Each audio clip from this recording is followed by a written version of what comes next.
And you're right about that moment, 1991, the role that Ukraine played in that seems to be a very critical role.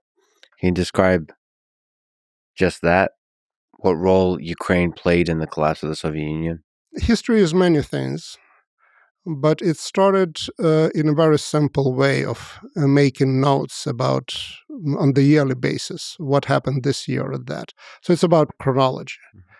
Chronology in the history of the collapse of the Soviet Union is very important. You have Ukrainian referendum on December 1st, 1991, and you have dissolution of the Soviet Union by the leaders of Russia, Ukraine, and Belarus 1 week later. Mhm.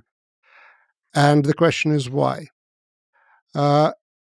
Ukrainian referendum is the answer, but Ukrainians didn't answer at their referendum question of whether they want the Soviet Union to be dissolved or not.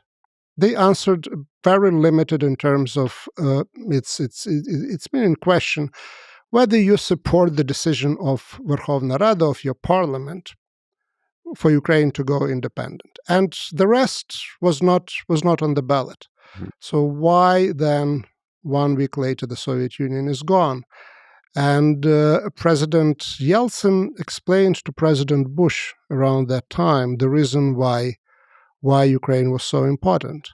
He said that, well, if Ukraine is gone, Russia is not interested in this Soviet project because Russia would be outnumbered and outvoted by the Muslim republics.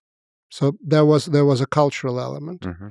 But there was also another one. Ukraine happened to be the second largest Soviet republic and then post-Soviet state in terms of population, in terms of the economy, economic potential, and so on and so forth. And as Yeltsin suggested, close culturally, linguistically, and otherwise to Russia. So with the second largest republic gone, Russia didn't think that it was in Russia's interest to continue with the Soviet Union. And around that time, Yegor Gaidar, who was the chief economic advisor of Yeltsin, was telling him, well, we just don't have money anymore to support other republics. We have to focus on Russia. We have to use oil and gas money within the Russian Federation. So the state was bankrupt. Imperial projects, at least in the context of the late 20th century, they costed money. It wasn't a money-making machine as it was back in the 18th or 19th century.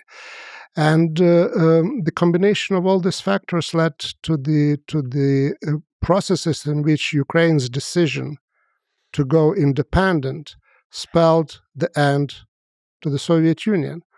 And if today anybody wants to restore not the Soviet Union, but some form of Russian control over the post-Soviet space, Ukraine is as important today as it was back in December of 1991.